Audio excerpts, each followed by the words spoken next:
நம்ம இன்றைக்கி என்ன செய்ய போகிறோன்னா தயிக்கடி. தயிக்கடி அப்படின்னா மோர் குழம்புன்னு சொல்லுவாங்க தமிழில். ஆனால் இது மோர் குழம்பு இல்லை, கொஞ்சம் டிஃப்ரெண்ட்டான. இது வந்து நார்த் சைடு பஞ்சாபிங்க வந்து தை சாவல், தயிக்கடின்னு சொல்லுவாங்க, கடி சாவல்னு சொல்லுவாங்க. அந்த மாதிரி நிறைய பேர் இருக்குது. இன்றைக்கி வந்து அதுதான் நம்ம செய்ய போகிறோம். இன்றைக்கி பேசன் கி கடி. ஓகே ஃப்ரெண்ட்ஸ், இது வந்து 300 ml வந்து தயிர், 3 டேபிள் ஸ்பூன் வந்து கடலை மாவு, 1 டீஸ்பூன் மிளகாய்த்தூள், 1/4 டீஸ்பூன் மஞ்சள் தூள், 1/2 டீஸ்பூன் சீரகம், 2 பச்சை மிளகா பொடியாக நறுக்குனது. இது வந்து எல்லாம் சேர்த்து நல்லா மிக்ஸ் பண்ணுங்கள். நல்லா பேஸ்ட் மாதிரி வரட்டும்.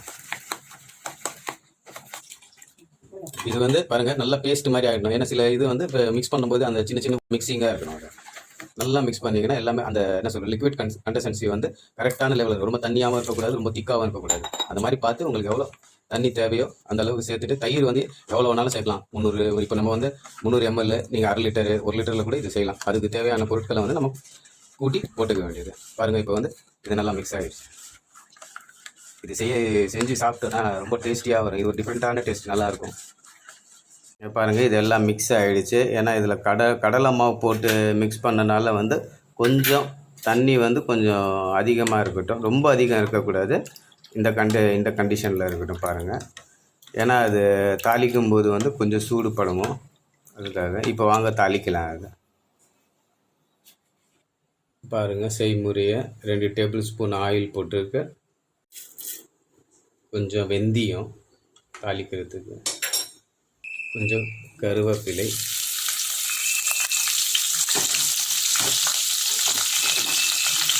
ஒரு வெங்காயம்,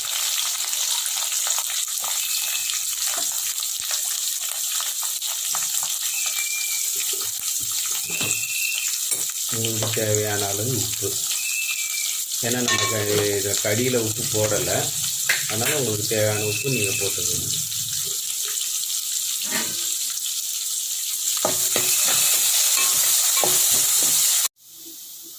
கொஞ்சம் மஞ்சள் தூள், ஏற்கனவே அதில் கொஞ்சம் மஞ்சள் தூள் போட்டுருக்கேன். இதுலேயும் கொஞ்சம் மஞ்சள் தூள் போட்டு நல்லா வெங்காயம் ஒரு கோல்டன் ப்ரௌன் கலர் வரணும்.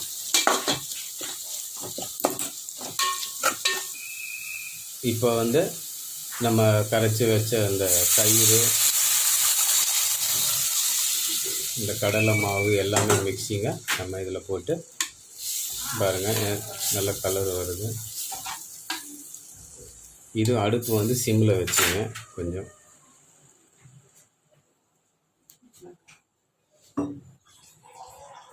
உங்களுக்கு தண்ணி தேவைன்னா இந்த நேரத்தில் கொஞ்சம் போட்டுட்டு உப்பு செக் பண்ணிங்க. பாருங்கள், இப்போ இது வந்து கொதிக்கிற அளவுக்கு வந்து நம்ம இப்போ வச்சிட்டோம். இதில் வந்து இப்போ நம்ம போண்டா வந்து செஞ்சு போடுவோம் இதில். அப்போ தான் அதோடைய டேஸ்ட்டு அருமையாக இருக்கும். அது செய்முறையை பார்க்கலாம். அது வரைக்கும் இது கொதிக்கட்டும். இது வந்து மோர் குழம்புக்கு செஞ்சு போடுற வந்து பொக்கடா வந்து அதில் செஞ்சு போடுறது. அதுக்குண்டான இது வந்து வெங்காயம் 2 வெங்காயம், மீடியம் சைஸ் வெங்காயம் 2,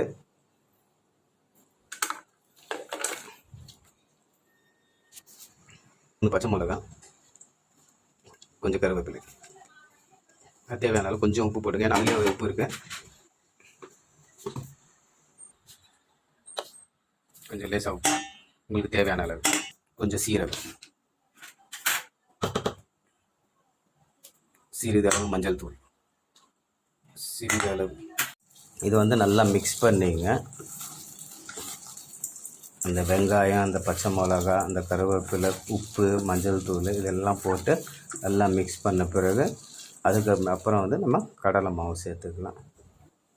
பாருங்கள், நாங்கள் வந்து 1 கப்பு கடலை மாவு சேர்க்குறோம். உங்களுக்கு தேவையான அளவு நீங்கள் சேர்த்துட்டு, இது வந்து திக்கான கன்சிஸ்டன்சியில் வந்து நீங்கள் மிக்ஸ் பண்ணணும்.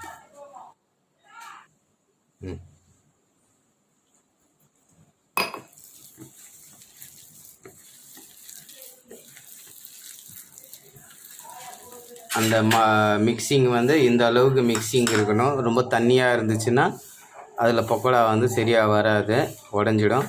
பாருங்கள், நல்லா திக்கான கன்சிஸ்டன்சியில் இருக்குது. இதே மாதிரி நீங்களும் செய்யுங்க. இப்போ அடுத்தது நம்ம ஃப்ரை பண்ணுறதை பார்க்கலாம். பாருங்கள், எண்ணெய் நல்லா சூடாயிடுச்சு. இப்போ அதில் வந்து நம்ம பக்கோடா போடுறோம். கொஞ்சம் சின்னதாக போடுங்க. ரொம்ப பெருசாக போட்டோன்னா அது வேகிறதுக்கு, அதுக்கப்புறம் வந்து அந்த தயிர் குழம்புல போடும்போது இன்னும் கொஞ்சம் பெருசாகிடும், அது ஊறிடும். அதனால் ரொம்ப சின்னதாக போடுங்க. பாருங்கள், நம்ம போண்டா வந்து நல்லா ஃப்ரை ஆகிடுச்சு. நல்லா பொன்னிறமாக வந்திருக்கு. ரொம்ப தீச்சிடாதீங்க. எண்ணெய் சூடாகிட்ட பிறகு சிம்மில் வச்சு ஃப்ரை பண்ணிங்கன்னா நல்லா வரும். இந்த பாருங்கள், இப்போ இந்த ஃப்ரை பண்ண பக்கோடா வந்து நம்ம இந்த தயிர் கடியில் சேர்க்குறோம். இது சேர்த்துட்டு ஒரு 10 நிமிஷத்துக்கு அப்படியே மூடிடுங்க. அதுக்கப்புறம் நான் உங்களுக்கு எப்படி என்ன ப்ராசஸ்ன்னு அடுத்தது சொல்கிறோம். மோர் குழம்பு வந்து நம்ம தாளிக்க போகிறோம்.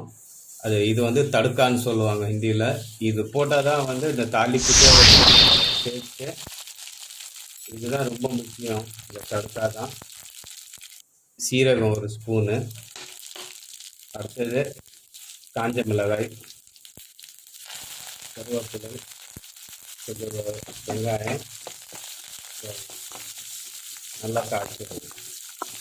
இதுதான் ரொம்ப மெயின். இது ரொம்ப டேஸ்ட்டு கொடுக்கும் இந்த நெய் கடியில், மோர் குழம்புல. இது கொஞ்சம் டிஃப்ரெண்ட்டாக இருக்கும், நல்லாயிருக்கும். பாருங்கள், ஒரு ஸ்பூன் மிளகாய் தூள். இதில் இதுதான் நல்லா முக்கியம். யாருமே இப்போ நம்ம மிக்ஸ் பண்ணுறோம்.